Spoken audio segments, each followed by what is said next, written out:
Start करने जा रहे हैं अल्टरनेटिंग करंट एसी। ठीक है, तो चलिए पहले देखते हैं कि what is the AC. AC है क्या, ठीक ना। एसी को हम समझे कैसे कि एसी है क्या। तो एसी और डीसी दो चीजें होती हैं जो आपको समझना है। तो सबसे पहले समझिए कि क्या है कि अगर कोई एसी क्या है, एसी का मतलब होता है अल्टरनेट करंट। ठीक है, यानी कि कहीं ना कहीं ये करंट का ही क्या है, एक फॉर्म है। ठीक ना। अब वो करंट कौन से करंट का फॉर्म है जिसको हम अल्टरनेट करंट बोले, तो उसके लिए आपको थोड़ा सा बस ध्यान देना है कि कौन सा करंट है। ऐसा करंट, ठीक ना, ऐसा करंट जिसका मैग्नीट्यूड, यानी करंट का क्या मैग्नीट्यूड अगर चेंज होता है, अगर चेंज होता है किसके रिस्पेक्ट में, टाइम और डायरेक्शन। यानी कि ऐसा करंट जिसका मैग्नीट्यूड उसके टाइम और डायरेक्शन के हिसाब से क्या होता हो, चेंज होता हो, तो ऐसे करंट को हम लोग क्या बोलेंगे, अल्टरनेट करंट बोलेंगे। बात समझ में आ गया होगा आपको कि what is the alternate current. When any current is change own magnitude with respect to time and direction is known as alternating current। इसमें थोड़ा सा हम लोगों को ध्यान ये देना है कि जब इसमें डायरेक्शन का बात आता है तो डायरेक्शन में थोड़ा सा हमको ध्यान देना पड़ेगा कि कैसा डायरेक्शन, किस डायरेक्शन मोड में रहता है। तो डायरेक्शन मोड के लिए आपको जानना ये जरूरी है कि ये जो है रिवर्स पीरियोडिकली डायरेक्शन में होता है। यानी एक ग्राफ बना लीजिए इस तरीके से, ये आपका टाइम हो गया, ये आपका क्या हो गया, करंट हो गया। ठीक ना। करंट का मैग्नीट्यूड टाइम के साथ क्या होगा, चेंज होगा, और चेंज होगा तो कैसे चेंज होगा, रिवर्स पीरियोडिकली। पीरियोडिकली का मतलब क्या होता है, ऐसे, ये आपको क्या है, पीरियड है। यानी ऐसे गया फिर ऐसे गया फिर ऐसे गया फिर ऐसे गया, ये रिवर्स पीरियोडिकली होता है। यानी समझो कि पहले कभी इधर चला, कभी उधर चला, फिर कभी इधर चला, फिर कभी उधर चला। ठीक ना। तो कभी इधर चला कभी उधर चला वाले प्रोसेस में इसको हम लोग जो है भेज देते हैं। और ये जो है देखिए कि अगर हम यहाँ पे हर एक पॉइंट ले लें तो हर पॉइंट पे इसका जो है डायरेक्शन चेंज हो रहा है। हर एक पॉइंट पे इसका डायरेक्शन क्या हो रहा है, चेंज हो रहा है। यानी कि हर मैग्नीट्यूड पे उसका डायरेक्शन चेंज हो रहा है विथ रिस्पेक्ट टू टाइम। तो ऐसे करंट के मैग्नीट्यूड को ही हम लोग क्या बोलते हैं, एसी बोलते हैं। ठीक है, तो ये तो बात हो गया भाई कि व्हाट इज द एसी, यानी एसी क्या है, इसके बारे में आपको बताया गया। आगे चलते हैं, देखते हैं कि एसी में और क्या क्या चीजें हैं जिसको हम लोग की भाई पढ़ सकते हैं। ठीक है, सबसे पहले आप ध्यान रखिएगा कि जब एसी आपको दिया गया है और एक वेव सिग्नल दे दिया गया है और इसका अपना खुद का पाथ है, ठीक ना। अब जब पाथ है तो पाथ का अपना इक्वेशन भी तो होगा भाई। जैसे एक स्ट्रेट लाइन चल दिया तो स्ट्रेट लाइन का इक्वेशन y = mx+c। सर्कल बना लिया उसके पाथ का इक्वेशन, पैराबोला बना लिया उसके पाथ का इक्वेशन। तो यहां भी क्या है, रिवर्स पीरियोडिकली है तो इसके भी पाथ का इक्वेशन होगा। अब डिपेंड करता है कि आप इस वेव में इलेक्ट्रिक करंट के मैग्नीट्यूड को फ्लो करा रहे हैं या वोल्टेज के मैग्नीट्यूड को फ्लो करा रहे हैं। ठीक ना, ये आप पे डिपेंड करता है कि आप आई लेके जा रहे हैं या वी लेके जा रहे हैं। अगर आप आई लेके जाते हैं तो इक्वेशन जो है वो बनेगा आपका I0 sin ओमेगा t, लेकिन अगर v लेके चलते हैं तो V0 sin ओमेगा t। अगर चार्ज लेके चलते हैं तो Q0 omega sin omega t, या EMF लेके चलते हैं तो ई नॉट साइन ओमेगा टी, ये आपका हो गया इक्वेशन। अब इस इक्वेशन के बारे में थोड़ा सा समझते हैं कि ये इक्वेशन कैसे लिखा गया, अपने लिखा गया या जो मुर्गा कुछ हो गया। देखते हैं यहाँ पे सबसे पहले ये जो पोर्शन है आई है, वी है, क्यू है, ई है, यानी जिसमें जीरो नहीं लगा, यानी जिसमें नॉट नहीं लगा है, ये पोर्शन आपका सिस्टम है। ये पोर्शन आपका क्या है, पूरा एक सिस्टम है। और उस सिस्टम के अंदर जो सबसे बड़ा मेंबर होगा, यानी जो पिक वैल्यू होगा, पिक वैल्यू का मतलब सबसे बड़ा मेंबर, वो मेंबर है ये, जिसको हम लोग क्या बोलते हैं, पिक वैल्यू बोलते हैं। ठीक, अब जैसे मान लीजिए ये वेव है आपका, ठीक ना, ये इस तरीके से चल रहा है, ठीक है, ये चल रहा है इस तरीके से, तो इसका मैक्सिमम हाइट क्या है, ये रहा, इसका मैक्सिमम हाइट क्या है, ये रहा। तो ये आपका आई है, ये आपका टी है, यानी आई पूरा एक सिस्टम है, पूरा लाइन जो एक्सिस का है, वाई एक्सिस का जो पूरा लाइन है, अब वाई एक्सिस कहां तक जाएगा, पता नहीं कहां तक जाएगा, नहीं पता, क्योंकि वो एक वेक्टर है और वो भाई चलता चला जाएगा तो वो एक सिस्टम हो जाएगा, ठीक ना, जिसको हम बोल सकते हैं कि इनकाउंटेबल, ठीक ना, तो वो हमारा क्या हो जाएगा, सिस्टम हो जाएगा। लेकिन उस सिस्टम में जो वेव चल रहा है, उस वेव का जो मैक्सिमम हाइट है, वो अगर हम इलेक्ट्रिक करंट के ऊपर देखें तो यही हमारा क्या है, पिक वैल्यू। ऐसे v के लिए हो जाएगा कि अगर यहाँ पे v लिखा रहता तो यहाँ v नॉट हो जाता, यहाँ q लिखा रहता तो q नॉट हो जाता, e लिखा रहता तो e नॉट हो जाता, ठीक है ना। तो इस तरीके से इक्वेशन करते हुए हम लोग चलेंगे। आगे हम अगर बात करें कि चलो ये दो चीज तो भाई समझ ली, ये ओमेगा टी का क्या चक्कर है, ओमेगा टी है क्या, इसको कैसे समझे कि वो ओमेगा टी क्या है।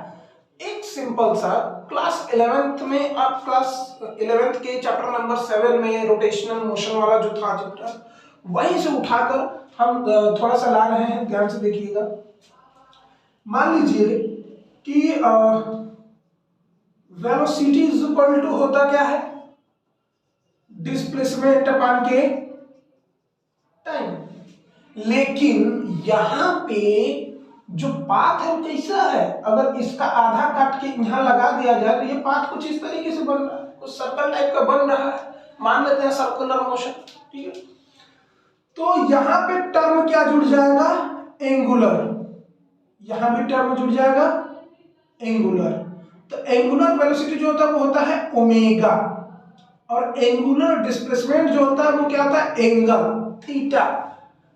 यानी एक सर्कल है, मान लो कि यहाँ ए पॉइंट पे है और ए से अब कहाँ चला गया, बी में चला गया, तो ये वाला जो डिस्टेंस है, ये सर्कमफरेंस, इसको बोलेंगे डिस्टेंस, क्या बोलेंगे इसको, डिस्टेंस। लेकिन जो एंगल चेंज हो रहा है 0 डिग्री से मान लो 30 डिग्री पे चेंज हो रहा है, ये जो एंगल चेंज हो रहा है, इस एंगल को बोलते हैं एंगुलर डिस्प्लेसमेंट, ठीक ना। यानी जब चेंज ऑफ एंगल जो होता है वो एंगुलर डिस्प्लेसमेंट होता है। तो थीटा अपन के क्या हो जाएगा भाई, टी हो गया। तो यहां से angle theta is equal to क्या हो जाएगा, ओमेगा टी। तो अगर हम साइन थीटा लिखे या साइन ओमेगा टी लिखे, दोनों बात क्या है, एक ही। तो इसलिए हम लोग थीटा के जगह ओमेगा टी का यूज करते हैं। ओमेगा टी का यूज करने का सीधा सा बस एक ही कारण है कि हमें ये बताना है कि जो वेव है वो टाइम के रिस्पेक्ट में चल रहा है या एंगुलर फ्रीक्वेंसी के रिस्पेक्ट में चल रहा है। अगर हम थीटा दिखाते हैं तो ये हमारा गलत नहीं है, लेकिन हम उसको अच्छे से रिप्रेजेंट नहीं कर पाएंगे, क्योंकि थीटा एक एंगल को नोटिफिकेशन है, एंगल को ही शो करेगा। इसलिए हम थीटा को ही जो है कि चेंज कर देते हैं ओमेगा टी के फॉर्म में, ताकि हम जब बता सके, हमारे कहने का ये मतलब हो कि भाई जो वेव आ रहा है वो टाइम के रिस्पेक्ट में प्रोपागेट होते हुए आगे की तरफ बढ़ रहा है, ठीक ना। तो इस हिसाब से भाई हम एसी को जो है कि समझते हैं। तो इक्वेशन हो गया। अब कभी कभी आपसे ये पूछेगा कि अगर एक साइकिल चला है, तो एक साइकिल जब चलेगा तो उसमें एवरेज वैल्यू क्या होगा, या आधा साइकिल चलेगा तो एवरेज वैल्यू क्या होगा, या 3/4 साइकिल चलेगा तो उसका एवरेज वैल्यू क्या होगा। वो एवरेज वैल्यू हम लोगों को जो है कि निकालना है। लेकिन एवरेज वैल्यू निकालने से पहले आपको पता होना चाहिए कि ये एक वेव फॉर्म है, और अगर वेव फॉर्म है तो आपको 3-4 चीजें जो है आपके दिमाग में होनी चाहिए। पहला आपका एम्पलीट्यूड, दूसरा फ्रीक्वेंसी, तीसरा टाइम पीरियड, और चौथा वेवलेंथ। ये 4 चीजें आपको पता होना चाहिए, तब आप वेव के बारे में थोड़ा जानेंगे। और जब तक वेव हमारा एसी ही पूरा वेव के फॉर्म में चल रहा है भाई, और हमको वेव नहीं पता रहेगा तो हम क्या कुछ कर पाएंगे, कुछ नहीं कर पाएंगे, ठीक ना। तो इसलिए पहले चीजों को समझो, और बारीकी से एक एक पॉइंट को समझते हुए चलोगे ना तो याद करने की जरूरत नहीं पड़ेगा, क्योंकि अब ज्यादा दिन रह नहीं गया बोर्ड का एग्जाम। तो इसलिए एकदम फोकस हो जाओ अपने बोर्ड के एग्जाम के लिए, और एकदम लग जाओ। और जिस भी टॉपिक में आपको डाउट हो रहा है उस टॉपिक को कमेंट बॉक्स में मेंशन करिए, उस टॉपिक पे ही पर्टिकुलर आपका वीडियो बनाया जाएगा, ठीक है। लास्ट में चलते चलते हम आप लोगों को जो है, जब बोर्ड का एग्जाम रहेगा तो उससे 10 दिन 15 दिन पहले आपका फिजिक्स का जो है 5 साल का पेपर सॉल्व करवा देंगे हम, ठीक है। चलिए आगे देखते हैं यहाँ पे कि भाई जो हमने टर्म बोला है कि फ्रीक्वेंसी क्या होता है, टाइम पीरियड क्या होता है, वेवलेंथ क्या होता है, और एम्पलीट्यूड क्या होता है, तो उसके बारे में आपको थोड़ा सा वेव के बारे में आपको जानना है।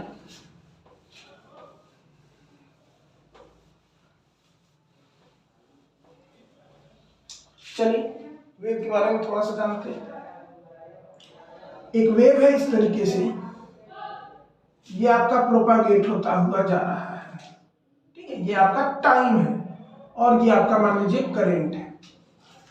तो किसी वेव का, ठीक ना, किसी वेव का जो मैक्सिमम डिस्प्लेसमेंट, तो आपका देखिए फ्रीक्वेंसी और टाइम पीरियड यहां पे दिया हुआ है, दोनों को हम एक बार में समझा दे रहे हैं कि क्या होता है। टाइम पीरियड आपका है कि एक साइकिल, यानी पहले बाइक को जो है या साइकिल को जो है पिछले स्टैंड पे खड़ा कर लीजिए और उसको एकदम फिक्स पॉइंट पे कर लीजिए, और एक साइकिल यानी एक चक्कर उसको घुमाइए। एक चक्कर घुमाने में जो टाइम लग रहा है एक साइकिल पूरा होने में, उस टाइम को हम लोग क्या बोलेंगे, टाइम पीरियड बोलेंगे, ठीक है। ये तो पहला हो गया भाई कि एक साइकिल कंप्लीट करने में जितना टाइम लगेगा वही आपका क्या होगा, टाइम पीरियड होगा। दूसरी बात आपका ये है कि अब आपको हम 1 सेकेंड दे रहे हैं, लीजिए 1 सेकेंड में जितना साइकिल घुमाना है घुमा लीजिए। तो उसमें क्या करिए, तेजी से घुमाइए, और घुमाने के बाद देखिए कि 1 सेकेंड में साइकिल का जो चक्का है कितनी साइकिल को कंप्लीट कर रहा है। जो उसका नंबर ऑफ साइकिल होगा ना 1 सेकेंड में, उसी को हम लोग क्या बोलेंगे, फ्रीक्वेंसी बोलेंगे। फ्रीक्वेंसी अल्टरनेटिंग करंट के हिसाब से 2 टाइप में इसको जो है कि भाई 2 टाइप का अल्टरनेट करंट बनाया गया है फ्रीक्वेंसी के बेसिस पे, 50 हर्ट्ज और 60 हर्ट्ज। यानी अल्टरनेट करंट की जो सप्लाई है पूरे वर्ल्ड में वो इसी 2 फ्रीक्वेंसी पे काम करता है, 50 हर्ट्ज और 60 हर्ट्ज पे। जहां पे लोड ज्यादा होगा वहां फ्रीक्वेंसी कम इस्तेमाल होगा, और जहां लोड कम होगा वहां फ्रीक्वेंसी क्या होगा, ज्यादा यूज किया जाएगा, क्योंकि ये वेवलेंथ के ऊपर डिपेंड करता है। और फ्रीक्वेंसी और वेवलेंथ दोनों इनवर्सली प्रोपोर्शनल होते हैं, ठीक ना। तो जब इनवर्सली प्रोपोर्शनल है तो यहां पे हम एक बार लिख दे रहे हैं आपको कि frequency inversely proportional to wavelength. Wavelength का मतलब भाई डिस्टेंस, डिस्टेंस का मतलब एरिया ज्यादा तो डिस्टेंस ज्यादा, पॉपुलेशन ज्यादा तो डिस्टेंस ज्यादा। अब पॉपुलेशन के हिसाब से ये आपका हो गया 1/लोड, यानी वेवलेंथ ज्यादा होगा तो लोड ज्यादा होगा, लोड ज्यादा होगा तो फ्रीक्वेंसी कम होगा। तो लोड ज्यादा कहाँ है, जैसे इंडिया है, चाइना है, फ्रांस है, ठीक है। इन सब जगहों पे क्या है कि इंडिया, चाइना, रूस, इन तीनों जगहों पे पॉपुलेशन ज्यादा है, जिसकी वजह से वहाँ लोड ज्यादा है, और लोड ज्यादा की वजह से वहाँ पे 50 हर्ट्ज वाली फ्रीक्वेंसी यूज की जाएगी, ठीक है। यानी पूछा जाए आपसे कि आपके इंडिया में अल्टरनेटिंग करंट की फ्रीक्वेंसी क्या है, तो आप क्या बोलेंगे, 50 हर्ट्ज है। अगर हम छोटे कंट्रीज का बात करें, जैसे ऑस्ट्रेलिया, अमेरिका, बाकी ये सब जो छोटे पॉपुलेशन वाले हैं, तो छोटा पॉपुलेशन का मतलब लोड कम होगा, लोड कम होगा तो फ्रीक्वेंसी ज्यादा होगा, यानी 60 हर्ट्ज का इस्तेमाल वहां पे होता है। तो ये चीजें बेसिक चीजें थी एसी की, ठीक है ना। अब आगे हम लोग चलते हैं और देखते हैं यहाँ पे कि फ्रीक्वेंसी हो गया भाई, वेवलेंथ। वेवलेंथ क्या है, व्हाट इज द वेवलेंथ। तो वेवलेंथ आपको देखिए, दो नियरेस्ट थ्रस्ट या दो नियरेस्ट थ्रस्ट के बीच का जो डिस्टेंस होता है उसको वेवलेंथ बोला जाता है। यानी ये दोनों ऊपर वाला जो है, इन दोनों ऊपर वाले के अंदर नियरेस्ट, यानी एक के बाद तुरंत दूसरा वाला, ये नहीं कि एक के बाद ये वाला पकड़ना ना, तुरंत एक के बाद दूसरा वाला, जो उसका नियरेस्ट हो। ऐसे इसका नियरेस्ट ये है, तो इसके बीच का जो डिस्टेंस होगा वो हमारा क्या होगा, वेवलेंथ होगा, ठीक है। तो भाई ये चार चीजें आपको समझ में आना चाहिए कि एम्पलीट्यूड क्या है, मैक्सिमम डिस्प्लेसमेंट है, टाइम पीरियड क्या है, एक साइकिल कंप्लीट होने में जो टाइम लगेगा टाइम पीरियड है, फ्रीक्वेंसी क्या है, एक सेकेंड में जितना नंबर ऑफ साइकिल हो सके आपसे वो आपकी फ्रीक्वेंसी है।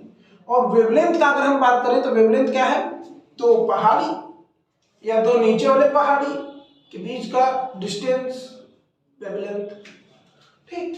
अब हम लोग आते हैं अपने मेन मुद्दे पे, जो हम लोग का टॉपिक है, ठीक है।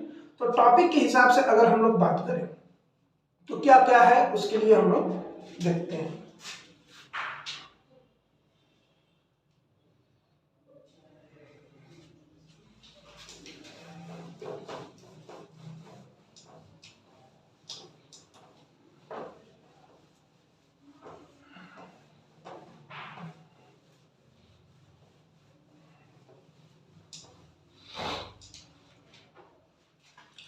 नेक्स्ट टॉपिक है आपका एवरेज करंट ऑफ या average AC current of one cycle, ठीक है। Average AC current of one cycle, यानी कि एक वेव है, एक वेव पे ये आपका करंट वाला है लाइन, ये आपका टाइम वाला है, एक साइकिल आप बना लीजिए इस तरीके से। बोल रहा है कि यहाँ O से लेके यहाँ तक पहुंचने में जो नेट करंट है वो क्या है, एवरेज करंट क्या है। तो ध्यान से समझिए कि मान लीजिए कि इसका करंट I है, तो जो एम्पलीट्यूड इसका है वही एम्पलीट्यूड इसका भी है, लेकिन इसका डायरेक्शन क्या है, अपोजिट है। तो ये अगर प्लस होगा तो ये आपका क्या होगा, माइनस होगा। और दोनों का जब एवरेज निकालेंगे तो प्लस और माइनस जोड़ेगा तो रिजल्ट क्या दे देगा आपको, जीरो दे देगा। तो ये तो समझने वाली बात हो गई कि भाई आप कैसे समझेंगे कि एवरेज वैल्यू करंट का क्या होगा, एक साइकिल के लिए जीरो होगा, ठीक है। तो अगर जीरो हो रहा है तो आप अब जो है इसको मैथमेटिकली प्रूफ करके बताइए, जैसा कि आपके एनसीईआरटी में दिया हुआ है। आप उसको कैसे प्रूफ करेंगे इसके बारे में हम लोग बात करते हैं कि भाई कैसे आप इसको प्रूफ कर सकते हैं। चलिए तो ध्यान से देखिए, I इज इक्वल टू, आई के बारे में बात हो रहा है ना, किसके बारे में बात हो रहा है, आई के बारे में बात हो रहा था। आई को ही पकड़ेंगे, भी को थोड़ा पकड़ेंगे, आई के बारे में बात हो रहा था, आई को पकड़ेंगे, जाहिर सी बात है। तो आई का इक्वेशन क्या है, आई नॉट साइन ओमेगा टी, यही इक्वेशन है, इसी इक्वेशन को पकड़ के चलेंगे। और हमारे पास कोई इक्वेशन है आई के लिए।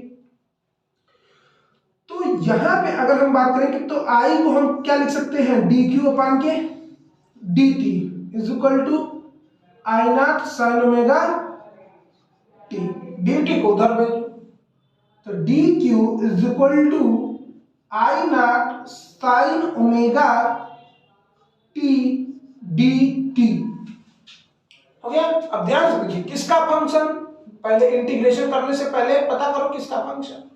डी के बगल में क्या लिखा हुआ है, टी, इसका मतलब कि सारा खेल किस पे होने वाला है, टाइम पे होने, क्योंकि हम इंटीग्रेट किस फंक्शन को कर रहे हैं, टाइम के रिस्पेक्ट में हम इंटीग्रेट कर रहे हैं, ठीक ना, टाइम के फंक्शन को। तो जो टी वाला है मेंबर उसको अंदर रखेंगे, जो टी नहीं है उसको क्या करेंगे, बाहर करेंगे। तो ये हो जाएगा आपका डी क्यू इंटीग्रेशन, और आई नॉट को बाहर कर दीजिए, इंटीग्रेशन लगा दीजिए, और यहाँ पे आपका हो जाएगा sine omega T D T, हो गया। अब डी क्यू को जब इंटीग्रेट करेंगे आप तो क्यू मिलेगा आपको, Q is equal to I naught रहने दीजिए इस तरीके से, साइन ओमेगा टी का इंटीग्रेशन क्या हो जाएगा, साइन ओमेगा टी का इंटीग्रेशन आपका हो जाएगा minus cos omega T upon के, फिर ओमेगा टी का करेंगे तो अपान के ओमेगा हो जाएगा। ठीक है, चलिए आते हैं आगे। Q is equal to minus I nought cos omega T upon के ओमेगा। ठीक है, एक चीज ध्यान रखिएगा, यहाँ पे एक चीज छूटा हुआ है, लिमिट 0 से लेके t तक, क्योंकि एक साइकिल है 0 से लेके, एक साइकिल में टाइम कितना लगा है, t लगा है, तो ये 0 से लेके t तक होगा। इसको हम लोग जो है कि यहाँ पे 0 से लेके t तक बाउंडेड कर देंगे, तो ये भी आपका हो जाएगा यहाँ पे ओमेगा टी, पहले अपर लिमिट रखेंगे फिर माइनस लोअर लिमिट रखेंगे, तो 0 रखेंगे तो 0 हो जाएगा।